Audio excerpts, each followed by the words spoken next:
कहानी है एक ऐसे मार्शल आर्ट गॉड की जिसका नाम चू फेंग है और बचपन से ही लोग इसे कमजोर समझकर इसे काफी ज्यादा बुली किया करते थे। इवन कि इसके पेरेंट्स को भी इसके लिए छोड़ा नहीं जाता, लेकिन हमेशा चुपचाप और सीधा साधा दिखने वाला हमारा मेन कैरेक्टर चू फेंग, इसके अंदर एक बहुत ही खतरनाक ताकत छुपी है। इसके बारे में इसे खुद भी नहीं पता। ये एक ऐसी ताकत है जिसे कि 9 कलर डिवाइन लाइटनिंग बीस्ट कहा जाता है, जो कि इसके ओरिजिन सोल के अंदर सील्ड है। और जब ये ताकत अपना जलवा दिखाती है तो अपना मेन कैरेक्टर चू फेंग एक बेरहम आशुरा गॉड बन जाता है। और जो भी उसे अपना दुश्मन बनाता है तो वो सिर्फ उससे बदले के नाम पर उसे मारता नहीं, बल्कि उसकी पूरी नस्ल मिटा के रख देता है। और नॉर्मल दूंगा की तरह इसकी कहानी सिर्फ एक प्लैनेट या फिर एक कॉन्टिनेंट पर सीमित नहीं, बल्कि ये तो दूसरे गैलेक्सीज में भी जाता है। इस दूंगा में martial art, revenge, romance, action, demons, god सब कुछ है। और सीजन 2 की जो एनिमेशन क्वालिटी है वो एकदम हाई लेवल की है, जिसे देखकर तुम्हें पक्का मजा आने वाला है। और अपकमिंग सीजन 2 के अंदर तुम्हें भर भर के प्लैनेटरी लेवल की फाइट से देखने को मिलेगी, जिसमें कि काफी ज्यादा मजा आएगा। लेकिन उससे पहले जरा प्रीवियस सीजन को थोड़ा सा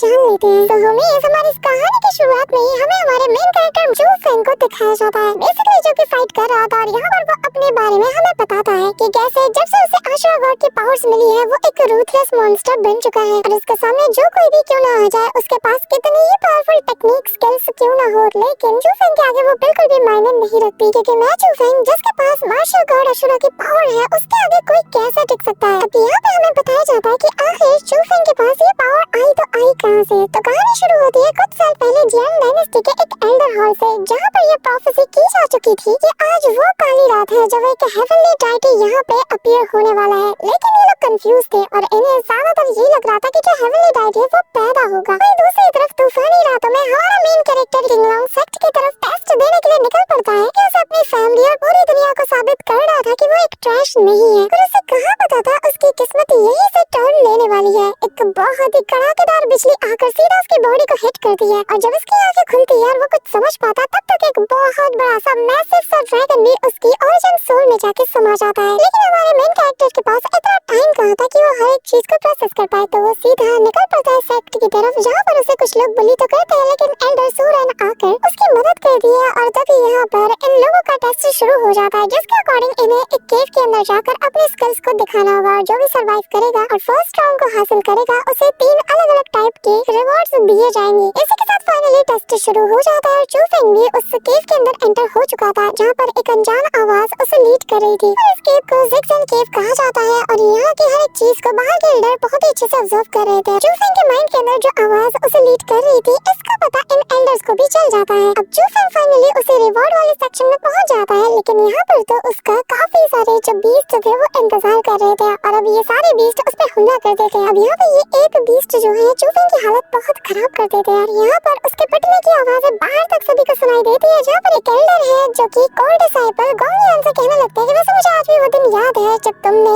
इस केव के अंदर एंट्री मारी थी और तुमने 30 से ज्यादा बीस्ट को निपटा के रख दिया था। वहीं दूसरी तरफ हम देखते हैं कि इन एक बीस्ट का जो किंग होता है अब वो यहाँ पर चू फेंग के ऊपर हावी होने लगता है। ऑलमोस्ट वो चू फेंग को मौत के मुंह में धकेल देता है, लेकिन तभी चू फेंग को अपनी फैमिली और बाकी सबकी याद आती है और स्पेशली अपने फादर के बारे में सोचकर चू फेंग अपने पावर्स को गैदर करता है। फॉर द फर्स्ट टाइम हम देखते हैं कि उसकी जो मार्शल गॉड आशुरा है उसकी हल्की सी पावर एक्टिवेट हो जाती है, जिसके चलते उसकी आंखों में फुल किलिंग इंटेंट नजर आता है और वो एक जोरदार किक सीधा इन सारे बीस्ट के किंग के पेट में जड़ देता है, जिसके चलते अब सबके सब ऑफेंड हो जाते हैं। लेकिन चू फेंग तो इनके सामने ही इनके एक किंग को ऐसे ठिकाने लगा देता है, लिटरली उसकी गर्दन को ही वो ऐसे उखाड़ देता है। और तभी बाकी के कॉम्पिटिटर्स भी इसी ओर आ जाते हैं और जब ये नजारा वो देखते हैं तो उनके होश उड़ चुके थे। वहीं दूसरी तरफ फाइनली हमें पता चलता है कि जो चू फेंग है उसे यहाँ पे टॉप की पोजीशन मिल जाती है, जिसके चलते सारे एल्डर्स भी उसकी तारीफ कर रहे थे। अब यहाँ पे हमें शाम का सीन दिखाया जाता है, जहाँ पे चू फेंग अपने घर में था और वो ब्रेक थ्रू करने में लगा हुआ था, लेकिन इस दौरान उसके जो कजन जो कि इससे जलते थे वो लोग इससे बदला लेने के लिए इसी ओर आ रहे थे।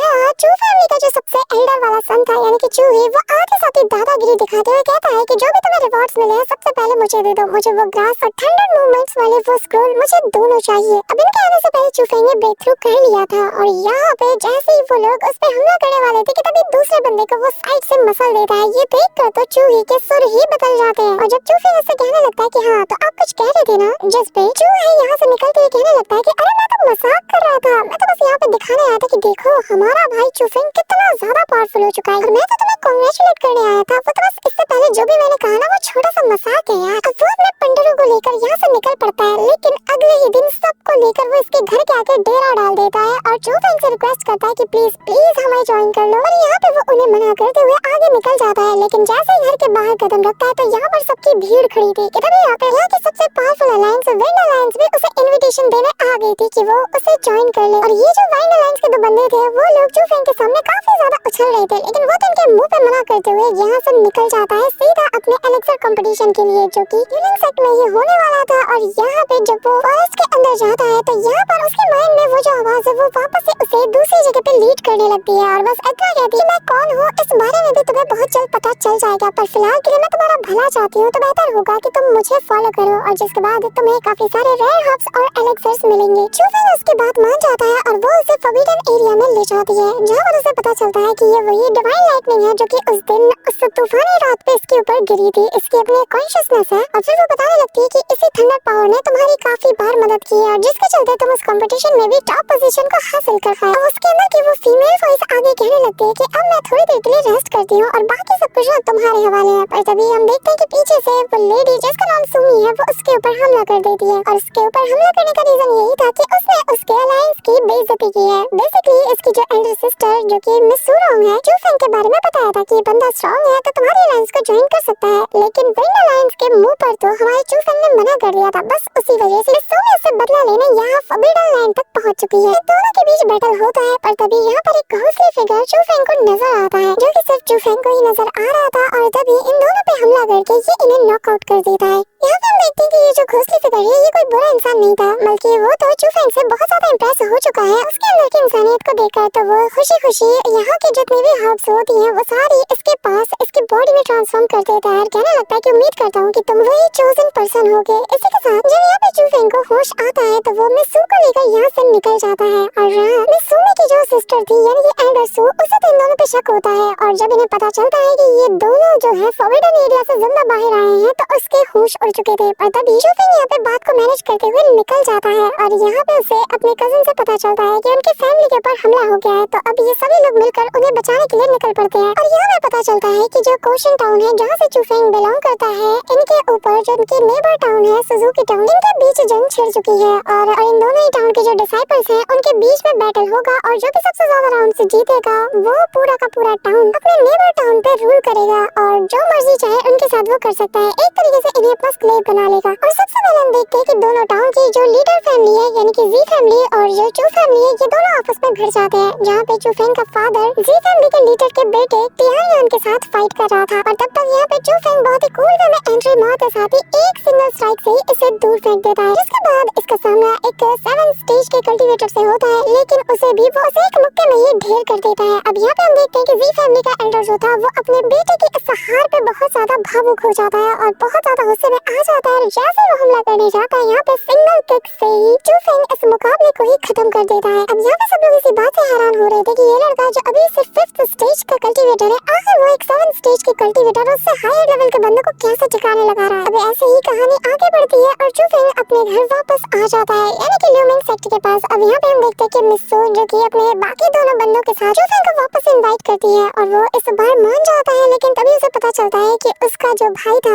लियन नाम के बंदे ने बहुत बुरी तरीके से बुली किया है और साथ ही इसके दूसरे कजन भाई की मरीडियंस को इन्होंने पूरी तरीके से डिस्ट्रॉय कर दिया है, जिसके चलते अभी चूफेंग को काफी गुस्सा आता है। अब वाइल्ड अलायंस के वो दोनों भाई जो हैं वो चूफेंग को रोकने की कोशिश करते हैं, लेकिन चूफेंग सीधा पहुंच जाता है ल्यूमिंग के पास जो कि यहाँ पर चूफेंग के भाई और उसके पास मौजूद लेडी को बुली कर रहा था। लेकिन तब तक चूफेंग यहाँ पे आ जाता है और बुरी तरीके से इन लोगों की वो मार लगा देता है, जिसके बाद उसका ग्रैंडफादर जो कि यहाँ पे उसे बचाने के लिए आता है, लेकिन एल्डर लू के सामने ही वो उसके पोते के मरीडियंस को डिस्ट्रॉय कर देता है। ये देखते साथ ही एल्डर लू उसे सजा देने के लिए सीक्रेट चैम्बर में ले जाते हैं, लेकिन तब तक मिस सू में अपने एल्डर सिस्टर को लेकर वहाँ पहुँच जाती है उसे बचाने के लिए, जिसके बाद वो लोग उसे बचा लेते हैं। और मिस सू यहाँ पे अपने एल्डर सिस्टर से अपने मिशन के बारे में बात करी थी कि इन्हें एक त्यागुरियलम के कॉफिन को ले जाना है जिसमें कि चूफेंग इनका साथ देगा। अब ये लोग उस टाउन के सफर में निकल जाते हैं, लेकिन तब तक एक असासिन इनका पीछा कर रहा था। और फिर नेक्स्ट मॉर्निंग हम उसी टाउन के बाहर का सीन देखते हैं, जहाँ पर ये लोग पहुंच जाते हैं और एक ओल्ड मैन यहाँ पे चूफेंग को नजर आता है, जिसके फोरहेड पर एक अजीब सा मार्क बना था। और जब चूफेंग उसे पास से ऑब्जर्व करने के लिए उसके करीब जाता है, तो तब तक ये बंदा उसके हाथ को पकड़कर उसके अंदर फायर पावर को डालना शुरू कर देता है। और जैसे ही ओल्ड मैन चूफेंग की आंखों में देखता है, तो डर के मारे पीछे हटने लगता है, कहने लगता है कि प्लीज मुझे माफ कर दो, तुमने जो कुछ भी बताया है मैंने सब कुछ कर लिया है। ये कहते हुए वो यहाँ से डिसअपीयर हो जाता है।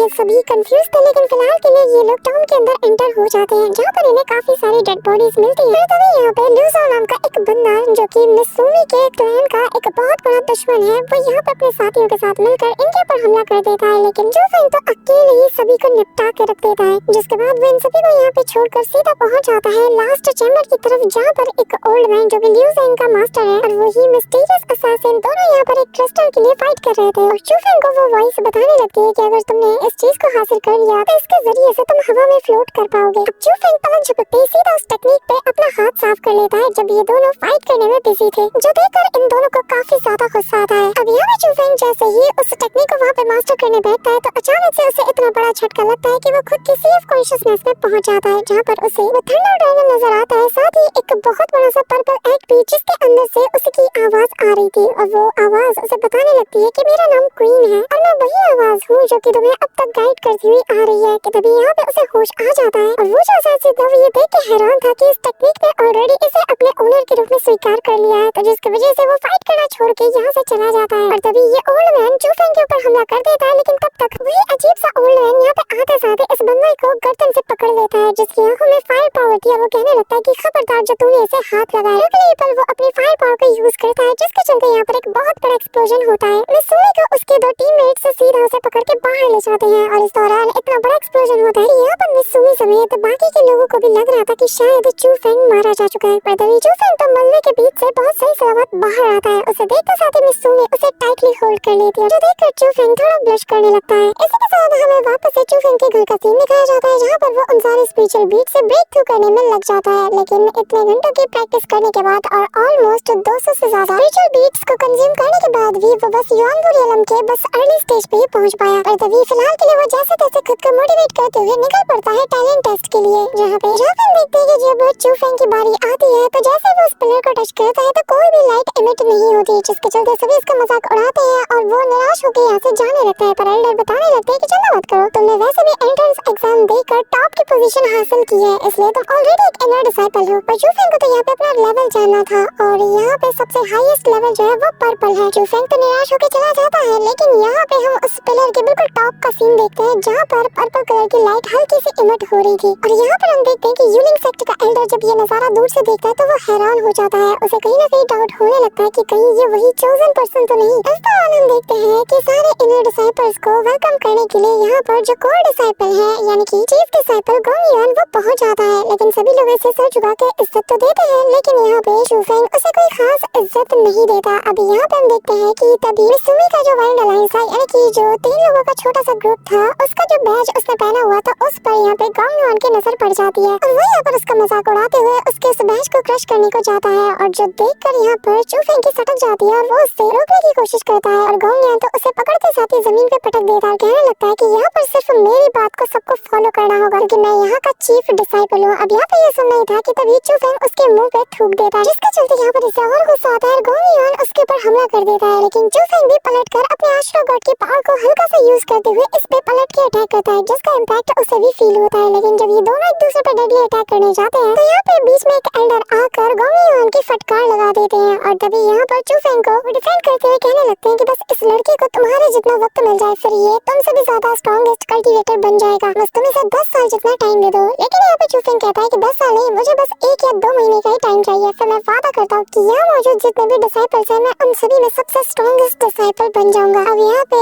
चीफ डिसाइपल गोंगयुआन से कहने लगता है कि चलो मैं तुम्हें 1 साल का टाइम देता हूँ, और अगर तुमने मुझे हरा दिया ना, तो फिर मैं अपनी पोजीशन तुम्हें दे दूंगा, और अगर नहीं हरा पाए तो मैं तुम्हें जान से मार दूंगा। यहाँ पे इनके बीच शर्त लग जाती है, और फिर मिसूमी यहाँ पे चूफेंग को अपने बर्थडे पार्टी में भी इनवाइट करती है, लेकिन उससे पहले चूफेंग निकल पड़ता है अपने फादर की तरफ, क्योंकि उसे जानना था कि आखिर एग्जैक्टली चूफेंग कहाँ से बिलोंग करता है और उसका ओरिजिन क्या है। अब यहाँ पे अपने फादर के पास जाकर वो सारी बात बता देता है कि कैसे टॉम में उसकी मुलाकात एक बैगर से हुई जिसके फोरहेड पर क्लेम मार्क था। चूफेंग का फादर उसे बता देता है कि मेरे बच्चे, असल में ये वही इंसान है जो कि उस तूफानी रात में मेरे हवाले तुम्हें सौंप के चला गया था, और उसने बस मुझसे इतना ही पूछा कि क्या मेरा सरनेम चू है। मैंने सच बता दिया और इसने तुम्हें मुझे सौंप दिया। अब इससे पहले कि उसका फादर कुछ कह पाता, अचानक से वो अनकॉन्शियस होकर यहाँ पे गिर जाता है और तभी एक मिस्टीरियस सा म्यूजिक उसे सुनाई देता है और जैसे वो बाहर आता है तो बाहर वही असासिन मौजूद था। यहाँ पे चूफेंग उसे देखकर पहचान नहीं पाता और पूछने लगता है कि आखिर तुम कौन हो, लेकिन जैसे ही वो अपना चेहरा दिखाता है तो वो समझ जाता है कि ये वही बंदा है। फिर वो बताने लगता है कि डरो मत, मैं तो तुम्हें यहाँ पे अपना डिसाइपल बनाने आया हूँ, क्योंकि मैं काफी टाइम से तुम्हें फॉलो करता हुआ आ रहा हूँ और तुम्हारे अंदर जो टैलेंट है वो मैंने देख लिया है। यहाँ पे चूफेंग कंफ्यूज था कि ये सच भी बोल रहा है या झूठ, लेकिन जब वो अपने पास से एक स्क्रोल को दिखाता है जो कि बेसिकली आर्ट ऑफ चार्म था, और इसे देखते साथ ही चूफेंग उनका डिसाइपल बनने के लिए मान जाता है। लेकिन यहाँ पे मास्टर एक शर्त रखते हैं कि चूफेंग को हर हाल में इस टेक्निक को मास्टर करना होगा, वो भी 1 महीने के अंदर, वरना उसकी मौत हो जाएगी। हालांकि ये जो मास्टर थे वो तो यहाँ पर इसे ट्रिक करने के लिए इस बात को सामने रखते हैं, लेकिन चूफेंग तो फिर भी मान जाता है। इसी के साथ हम देखते हैं कि चूफेंग एक केव के पास पहुंच चुका था उस टेक्निक को 1 महीने के अंदर मास्टर करने के लिए, जहाँ पे वो सी ऑफ कॉन्शियसनेस में जैसे ही जाता है तो उसे वापस से क्वीन उसे अंडे के अंदर नजर आती है। अब क्वीन से बात करते हुए चूफेंग को पता चलता है कि असल में उसके पेरेंट्स ने उसके बॉडी के अंदर इसे सील किया है, और पिछले 15 साल से ही चूफेंग की बॉडी के अंदर क्वीन पूरी तरीके से सील थी और वो साइलेंटली उसे ऑब्जर्व करती हुई आ रही है। अब यहाँ बातों बातों में जैसे वो उस अंडे को टच करता है वो अंडा पूरी तरीके से क्रैक कर जाता है और क्वीन उसके अंदर से बाहर आ जाती है, जो कि एक छोटी सी प्यारी सी लड़की थी, जो कि यहाँ पर आते साथ मिनटों में ही वो जो टेक्निक था चार्म वर्ड उसे चिपकती उसे वो फ्यूज कर देती है चूफेंग की बॉडी के साथ, जिसके चलते वो उसने मिनटों में ही चार्म वर्ड को मास्टर कर लिया था। अब इस दौरान वो यहाँ पर कुछ स्पेशल क्रिएचर के बारे में बताती है और उसे पता चलता है कि हेवन ने अपनी तरफ से तो बहुत ही पावरफुल स्पेशल बीस्ट को भेजा है, जिनमें से एक खुद क्वीन है और दूसरा क्रिएचर सामने मौजूद उस बड़े से गेट के उस पार है। पर फिलहाल के लिए अगर तुम्हें स्ट्रॉन्ग बनना है तो तुम्हें मेरे साथ एक ब्लड कॉन्ट्रैक्ट बनाना होगा, जिसके बदले में मैं तुम्हें काफी ज्यादा ताकत प्रोवाइड करूंगी और तुम मुझे कल्टीवेट करके स्ट्रॉन्ग बनने में मदद करोगे। हम दोनों का इसमें फायदा है ना। अब जिसके साथ ही वो उस फॉर्मेशन को बना देती है और चूफेंग भी उसके साथ उस कॉन्ट्रैक्ट को बना लेता है। अब तभी हम सुजाकू सिटी के सू फैमिली के घर के बाहर का सीन देखते हैं, जहाँ पर मिस सुमी का हाथ मांगने शेंगोन का जो यंग प्रिंस है वो आ जाता है, और उसकी बात सुनकर मिस सुमी का फादर कहने लगता है कि तुम्हारा दिमाग ठीक है। अब यहाँ पे ये जो यंग प्रिंस था ये पूरी जोर लगा देता है यहाँ पे साम दाम दंड भेद का यूज करते हुए वो लिटरली मिस सुमी के फादर को ऑलमोस्ट कन्विंस कर ही लेता है। लेकिन तभी यहाँ सुमी जो थी उसे ये बात बिल्कुल पसंद नहीं आती, और तभी यहाँ पे उसके फादर से जो ये बंदा था यानी कि यंग प्रिंस वो कहने लगता है कि जरा सोच के देखो, अगर सू फैमिली और शेंगेंग फैमिली ये दोनों शादी के बंधन में बंध जाते हैं तो फिर हमारे बीच दुश्मनी रहेगी नहीं, और ना ही कभी आपको डर के रहना होगा। आपकी बेटी तो राज करेगी राज। पर तब तक यहाँ पे चूफेंग आते साथ ही जितना भी ट्रेजर बॉक्स ये अपने साथ लाया था उन सभी को लात मार के गिरा देता है और अपनी न्यूली मास्टर की गई चार मार टेक्निक का यूज करते हुए उसे हरा देता है। अब मिसुमी तो खुशी के मारे उसे हक कर लेती है, तभी मिसुमी के फादर को भी चूफेंग के ऊपर इंटरेस्ट आ जाता है, तो वो यहाँ पर उससे बातचीत करके उसे यहाँ पर एक मिशन में ले जाना चाहता था जो कि उनके एक एंसेस्टर से रिलेटेड है, जिनका एक एंशिएंट टॉम मौजूद है जिसके अंदर काफी सारे प्रीशियस और रेयर ट्रेजर मौजूद है। फिलहाल के लिए वो टॉम कहाँ पर है ये किसी को नहीं पता, लेकिन हाँ अगर तुम मेरी मदद करते हो तो मुझे पूरा यकीन है कि जो ट्रेजर्स मिलेंगे उसमें से थोड़ा हिस्सा तुम्हें भी मिलेगा, जिसके चलते तुम भी बहुत ज्यादा अमीर बन जाओगे और फिर मैं अपनी बेटी का हाथ तुम्हें दे दूंगा। अब हम देखते हैं कि पास से सुमी और उसकी जो सिस्टर है वो दोनों यहाँ पर इन दोनों की बातें सुन रही थी कि तभी यहाँ पर चूफेंग वो ये सारी बात सुन के हैरान था। क्वीन तो उसे अंदर ही अंदर बता रही थी कि तुम्हारे लिए ये डील अच्छी है और वैसे भी तुम दोनों साथ में अच्छे लगते हो तो तुम्हें मान जाना चाहिए, लेकिन चूफेंग सुमी के फादर को इनकार कर देता है ये कहते हुए कि मैं मिस सुमी के लायक नहीं और ना ही वो ऐसी लड़की है कि वो डिजर्व करे कि उसका फादर उसे ऐसे दांव पे लगाए। ये कहते हुए वो यहाँ से चला जाता है। अब मिस सुमी जब ये सारी बातें सुनती है तो वो इमोशनल हो जाती है क्योंकि उसे ऐसा लग रहा था कि शायद चूफेंग के दिल में उसके लिए कोई भी जज्बात नहीं। अब फिलहाल के लिए यहाँ से चूफेंग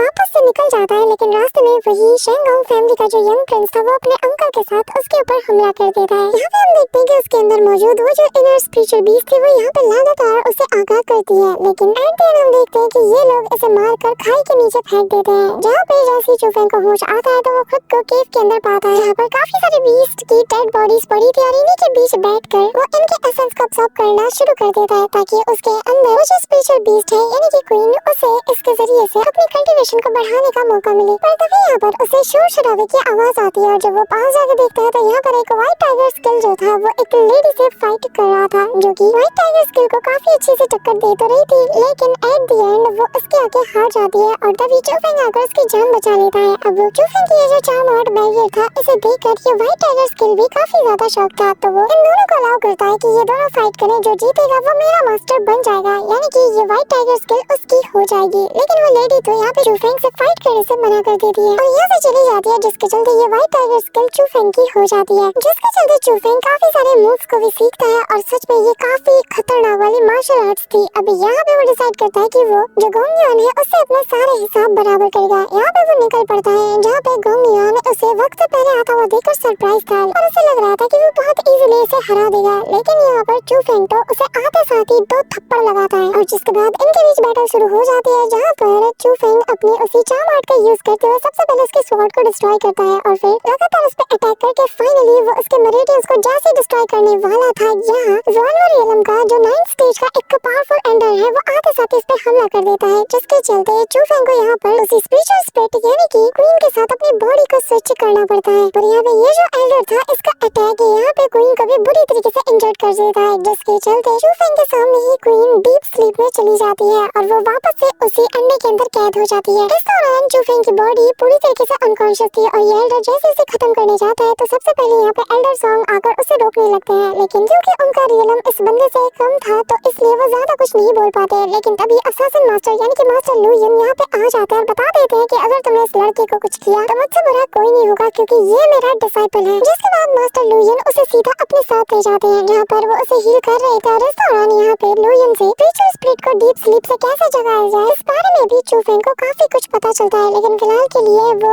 ऑलमोस्ट 8 से 10 साल तक सिवाय इंतजार के कुछ भी नहीं कर सकता। वहीं दूसरी तरफ हम उस मास्टरमाइंड जैसे कि मास्टर मुलान कहा जाता है वो यहाँ पर गोंगयुआन को ट्रेन करना शुरू कर देता है क्योंकि उसे भी चूफेंग से बदला लेना था। अब यहाँ पे चूफेंग के जो मास्टर थे वो उसे स्ट्रॉन्ग बनाने के लिए घोस्ट सेक्ट में ले जाना चाहते थे क्योंकि वहाँ पर एक ट्रायल चल रहा था जिसके विनर को एक बहुत ही पावरफुल स्पिरिचुअल फ्रूट मिलेगा जो कि यहाँ पर चूफेंग के लिए फायदेमंद होता। अब ये लोग निकल ही रहे थे कि तभी यहाँ पर मिस सुमी से चूफेंग को पता चलता है कि यहाँ पर जो शेंगोंग फैमिली वाले हैं वो लोग वापस से उसकी फैमिली को फोर्स कर रहे हैं मिस सुमी को शादी के लिए। अब यहाँ पे वो उसे दिलासा देता है और कहने लगता है कि चिंता मत करो, 1 महीने के बाद मैं वापस लौटूंगा और मैं सब कुछ ठीक कर दूंगा और तब तक तुम्हें मुझ पे भरोसा रखना होगा। मिस सुमी भी भारी मन के साथ उसे अलविदा कर देती है। अब चूफेंग अपने मास्टर के साथ फाइनली उस जगह पर पहुंच जाता है जहाँ पर कि वो घोस्ट टावर मौजूद था, लेकिन यहाँ पर आकर चूफेंग को ये भी पता चलता है कि यहाँ पर काफी सारे लोग हैं जो कि असल में लो क्वालिटी के स्पिरिट्स हैं और इनकी पहचान इनके कपड़ों के कलर से पता लगाया जा सकता है। व्हाइट कलर का जिसने रॉब पहना होगा यानी कि वो बहुत ही ज्यादा कमजोर है और सबसे जो पावरफुल और स्ट्रॉन्ग है वो है पर्पल कलर की। जिसके बाद फाइनली ये लोग उस टावर को देखते हैं जो कि एक बॉल के शेप का था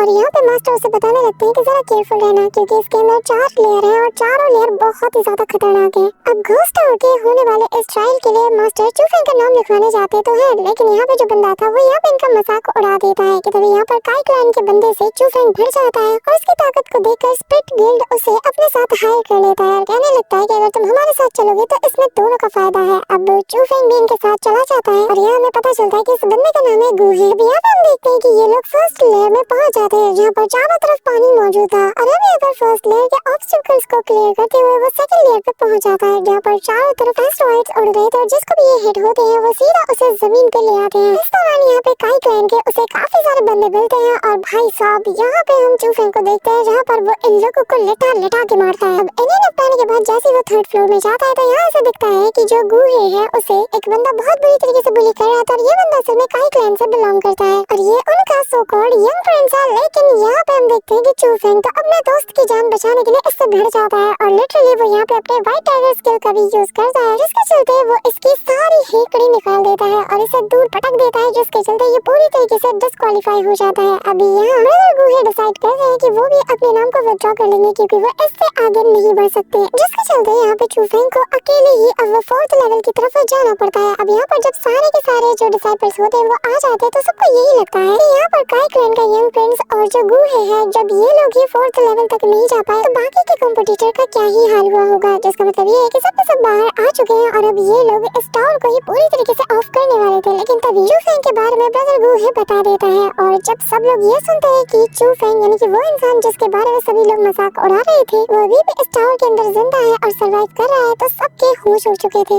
इस दौरान हम चूफेंग को देखते हैं जहाँ पर वो यहाँ आते साथ ही ब्रदर गूहे की कई बात याद कर रहा था कि आज से ठीक 100 साल पहले ही 4th लेवल पर जो बंदा पहुंचा था वो कोई इंसान नहीं बल्कि एक बीस्ट था। वो यहाँ से जिंदा बाहर निकला या नहीं इसके बारे में किसी को भी नहीं पता। तो यहाँ पर चूफेंग आते साथ ही जब किसी को नहीं पता तो उसे लगता है कि शायद वो निकल चुका होगा और तभी उसे सामने वही स्पेशल फ्रूट नजर आता है जिसके लिए कि वो यहाँ पे आया था और जैसे तैसे करके वो उसे हासिल करके उसे इमीडिएटली खा लेता है और तभी सफेद कलर का एक अजीब सा जो बंदर है वो आते साथ ही इससे लिपट जाता है और यहाँ पे वो उसे पप्पी छुप्पी देते हुए कहने लगता है कि यार फाइनली तुम आ गए, तुम्हारी वजह से मैं इतने साल बाद यहाँ से आजाद हो पाया। 100 साल से यहाँ पे जिंदगी बिल्कुल अकेले की हो चुकी थी, कोई मजा नहीं था। अब बेसिकली इस मंकी को लग रहा था कि चूफेंग ही उसे यहाँ से निकालेगा। वैसे भी 100 साल बाद ही उसने किसी कल्टीवेटर को यहाँ पे देखा है। यहाँ पे वो काफी सारे उसे लालच देता है, ये तो कहता है कि मैं 2 साल के अंदर तुम्हें ऐसी ऐसी टेक्निक सिखाऊंगा कि तुम एक ब्लू रॉब स्प्रिट मास्टर बन जाओगे और चारों तरफ तुम्हारा ही दबदबा होगा। तब यहाँ पर चूफेंग को कुछ फील होता है और जैसे ही वो अपने कॉन्शियसनेस के अंदर जाता है तो वो देख के हैरान था कि यहाँ पर क्वीन वापस आ चुकी है और अब वो पहले से काफी ज्यादा जवान हो चुकी थी। और बेसिकली ऐसा इसलिए हुआ था क्योंकि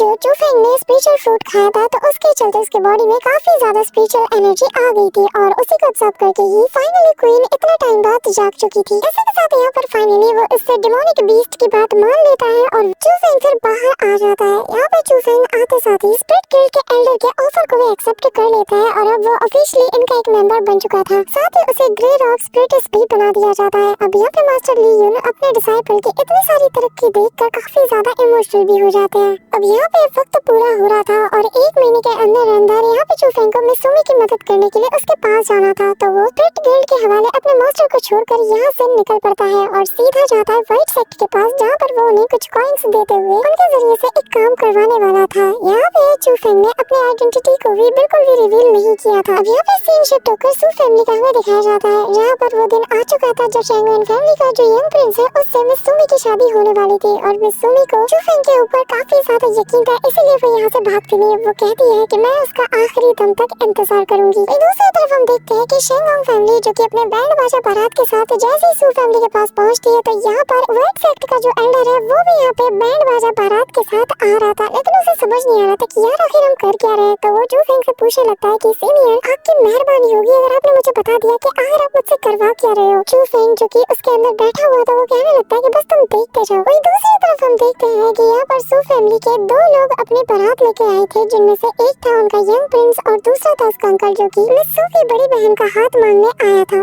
देख रहे हो दादा बनने की उम्र में ठरक इनसे संभाली नहीं जा रही। यहाँ पर मिस्सूमी और मिस्सूरान का जो फादर होता है वो अपोज करने की कोशिश करता है, लेकिन यहाँ पे ये जो अंकल था ये इसके मार लगा के रख देता है जिसे देखते साथ ही दोनों बहनें इनकी शर्तें मानने के लिए राजी हो जाती है। अब यहाँ पे हम देखते हैं कि चूफेंग भी यहाँ पर डाउ सेक्ट के उस एल्डर के साथ अपनी बारात को लेके आ जाता है और जैसा चूफेंग ने कहा था बिल्कुल वैसा ये एल्डर कहता है कि हमारे जो ग्रे और स्प्रिट मास्टर है उनके कहने पर ही आज हम यहाँ सू फैमिली की दोनों बेटी को उनकी दुल्हन बनाकर अपने साथ ले जाने आए हैं। अब यहाँ पे शेंगोंग फैमिली ये सुनते साथ ही हमला कर देती है, लेकिन चूफेंग तो यहाँ पे एक बहुत ही कूल वे में एंट्री मारते हुए सबको निपटा के रख देता है। यहाँ पे अपनी मेंटल एबिलिटी का यूज करते हुए पहले यहाँ पे यंग प्रिंस और फिर उसके अंकल वो इन दोनों को मिटा देता है। यहाँ पे हम देखते हैं कि मिसूमी तो चूफेंग को देख कर ही काफी ज्यादा खुश हो जाती है और फिर सीन थोड़ी देर बाद का हमें दिखाया जाता है जहाँ पे मिसूमी का फादर चूफेंग को उसकी मदद करने के लिए शुक्रिया कहता है और फिर कहने लगता है कि अब जबकि तुमने सबके सामने अनाउंस कर ही दिया है तो मैं भी खुशी खुशी अपनी दोनों बेटियों की शादी तुमसे करवाना चाहता हूँ। ये सुनकर तो यहाँ पे चूफेंग को शॉक लगता है, वो मना करने की कोशिश करता है लेकिन वो लोग तो जिद पे अड़े हुए थे। अब मिसूमी कहने लगती है कि यार मेरी सिस्टर मेरे साथ रहेगी, ये तो और अच्छी बात है। अब तभी यहाँ पर एक सोल्जर से चूफेंग को पता चलता है कि उसकी चू फैमिली के ऊपर भी किसी ने सीक्रेटली हमला कर दिया है।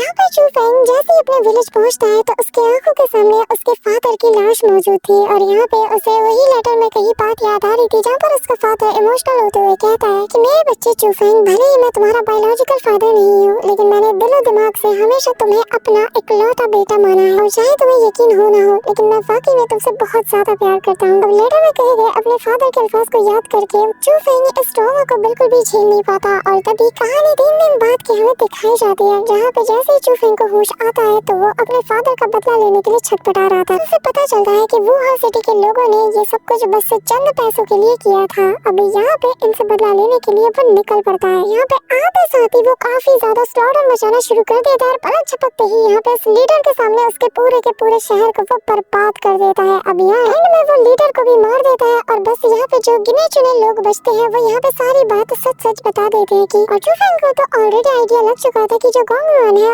वही इस सब का करता धरता है। इस दौरान गोंगयुआन को पता चलता है कि जिसे वो अपना मास्टर समझ रहा था, जिसने कि उसकी इतनी बार जान बचाई, असल में वो उसका असली फादर है। इस दौरान चू फेंग को भी गोंगयुआन का कोई भी अता पता नहीं मिलता, लेकिन वो इतना जानता है कि आने वाला जो एकेडमिक हीरोइक कंपटीशन है उसमें ये हिस्सा लेने जरूर पहुंच जाएगा। और फिर हम देखते हैं कि फाइनली वो दिन भी आ जाता है जब ये कंपटीशन होने वाला था, जहाँ पे काफी सारे डिसाइपल बीस्ट हंटिंग के लिए आए थे। लेकिन तभी यहाँ पर जब गोंगयुआन आता है तो हम देखते हैं कि ऑलरेडी चू फेंग यहाँ पे पहुंच चुका था और यहाँ पे आते साथ ही वो इसके साथ भिड़ना शुरू कर देता है। जैसे वो इसे सही से मार के ठिकाने लगाने ही वाला था कि तभी यहाँ पर इसका फादर यानी कि मास्टर लिन आ जाते हैं। चू फेंग इससे फाइट करने के लिए अपने व्हाइट टाइगर स्किल को भी एक्टिवेट कर देता है। इसे देखते साथ ही मास्टर लिन कहने लगते हैं कि चलो कुछ तो अच्छा हुआ, तुम्हें मारकर मुझे इतनी पावरफुल स्किल मिल जाएगी जिसे कि न जाने मैं कितने बरसों से ढूंढता हुआ आ रहा हूँ। अब यहाँ पे ऑलमोस्ट चू फेंग मरने की कगार पे पहुंच जाता है तो यहाँ पर तभी उसकी जो थंडर ड्रैगन की पावर होती है वो हल्की सी एक्टिवेट हो जाती है, जिसके चलते इसे भागने तक का टाइम मिल जाता है। लेकिन कसम खाता है वो कि जब वो वापस आएगा तो बहुत ज्यादा स्ट्रॉन्ग बन के आएगा। फिलहाल के लिए चू फेंग आगे बढ़ जाता है और वो फाइनली उसी मॉन्स्टर वाले किले के पास पहुंच जाता है, जहाँ पर काफी सारे रेयर ट्रेजर्स मौजूद हैं। अब इन्हें लेते साथ ही वो कल्टीवेट करने बैठ जाता है, जहाँ पर इसकी ब्रेक थ्रू भी हो जाते हैं। लेकिन तब यहाँ पर ग्रीन कलर का एक बहुत ही पावरफुल ऑरा इन्हें कवर करने लगता है, जिसके चलते चू फेंग को दिक्कत आने लगती है। तो अपनी जान बचाने के लिए ये लोग उसी पहाड़ की चोटी पर पहुंच जाते हैं, जहाँ पर एक छोटे से घर के अंदर 2 पावरफुल कल्टीवेटर्स रहा करते हैं और ये असल में ब्लू रॉक स्प्लिट मास्टर हैं। और यहाँ पे ये जो रेड हेयर वाले एल्डर थे इन्हें तो चू फेंग काफी ज्यादा इम्प्रेस कर देता है, जिसके चलते वो अपने टोकन के जरिए से उसे बचाने की कोशिश करते हैं। लेकिन अपना टोकन चू फेंग को देने की वजह से उसकी हालत बिगड़ जाती है, क्योंकि ये जो डेडली ऑरा थी ये कहीं ना कहीं अब इन्हें इफेक्ट करने लगती है। पर तब तक यहाँ क्वीन ने इसकी एक डिट्टो कॉपी बना ली थी और फिर चू फेंग उन्हें शुक्रिया कहते हुए यहाँ से निकल जाता है। यहाँ पे हम देखते हैं कि डिमोनिक बीस्ट के आसपास बैठकर हमारी क्वीन कल्टीवेट कर रही थी, वही दूसरी तरफ जो चू फेंग था वो फाइनली इतने दिनों तक कल्टीवेट करने के बाद ज़ुआनवोरियलम के लिस्ट स्टेज पर ब्रेक थ्रू कर लेता है। इसी के साथ 1 साल का वक्त पूरा हो जाता है और गोंगयुआन बैटल एरिना में पहुंच जाता है, जहां पर वो हमारे मेन कैरेक्टर यानी कि चू फेंग का इंतजार कर रहा था। और बेसिकली वो अपने फादर की दी गई एक टेक्निक का यूज कर रहा था, जिसके चलते इसकी कल्टीवेशन भी बढ़ गई थी। वही दूसरी तरफ हम देखते हैं इस एपिक बैटल को देखने के लिए जो ग्रेड ऑफ स्पिरिट मास्टर्स थे वो सब भी यहाँ पे आ चुके थे। आफ्टर ऑल जो स्पिरिचुअल गिल्ड था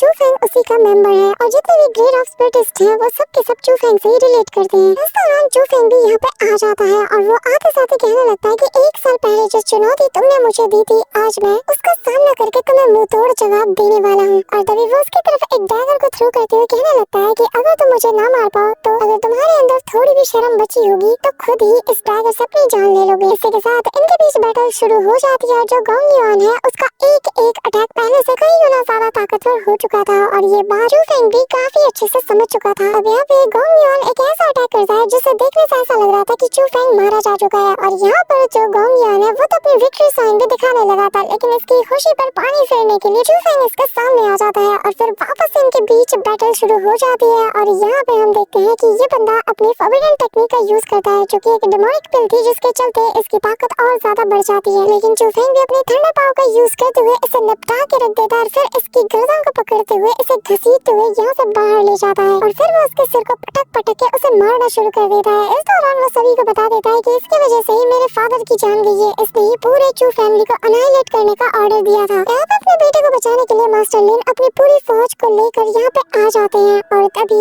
चू फेंग को अपने फैमिली मेंबर्स की फिक्र हो रही थी जो भी अब बचे कुछ हैं। लेकिन जब वो लोग कहते हैं कि हमें बदला चाहिए, इससे फर्क नहीं पड़ता हम जिए या मरे, और ये सारी बातें सुनते साथ ही यहाँ पे चू फेंग उठाता है उस डैगर को और यहाँ पर इसके दोनों फादर के सामने इसकी गर्दन को उड़ा के रख देता है। मास्टर लिन जो कि अपने बेटे से इतना ज्यादा प्यार करता था इसका तो आपा खो चुका था, वो इमीडिएटली डिमोनिक एनर्जी को अनलीश करना शुरू कर देते हैं और देखते ही देखते वो एक जायंट से डीमन में ट्रांसफॉर्म हो जाता है, जो कि यहाँ पर हर एक बंदे को अनाइलेट करना शुरू कर देता है। ये देखते साथ ही चू फेंग कहने लगता है कि हमारे बेटे की जान मैंने ली है तो आखिर तुम दूसरों से बदला क्यों ले रहे हो, दम है तो मुझे मारो। अब यहाँ पे वो उसके सामने आकर चूफेंग को मजबूर कर देता है कि वो इस डैगर से अपनी ही जान ले। अब यहाँ पे चूफेंग अपने साथियों को बचाने के लिए अपनी जान लेने वाला था, लेकिन जैसे ही वो अपनी गर्दन को काटने जाता है कि तभी मीन उसे रोकने की पूरी कोशिश करती है, लेकिन वो किसी की नहीं सुनता। लेकिन अगले ही पल जैसे ही वो हल्का सा कट लगाता है, अचानक से उसका डैगर पूरी तरीके से चकनाचूर हो जाता है। तभी हम देखते हैं कि मास्टर यांग यहाँ पे आ जाते हैं और वो एक सिंगल स्ट्राइक से यहाँ पर मास्टर लिन को ढेर कर देते हैं। और यहाँ पर वो कहने लगते हैं कि मैं किलिंग पैलेस का एल्डर हूँ और मास्टर लिन असल में किलिंग पैलेस का ही एक जूनियर है और अब इसे कार्रवाई के तहत सजा जरूर मिलेगी। जिसके बाद मास्टर लिन को लेकर वो यहाँ से जाने लगते हैं, लेकिन जाने से पहले चूफेंग उनका शुक्रिया अदा करता है और फिर बाकी सब भी बिल्कुल ऐसा ही करते हैं। और फिर हमें थोड़ी देर बाद का सीन दिखाया जाता है, जहाँ पर हम उस गैरेज का सीन देखते हैं, जहाँ पर अचानक से ये गाड़ी रुक जाती है और तभी हम देखते हैं कि जुआनगू सिटी का जो लॉर्ड है, यानी कि वही बंदा जो कि गोंगलियान को अपना असली बेटा समझ रहा था, लेकिन उसे आखिरकार सच्चाई पता चल गई कि असल में गोंगलियान उसका बेटा नहीं था, जिसके चलते वो मास्टर लिन से बदला लेने के लिए आया था। और अब वो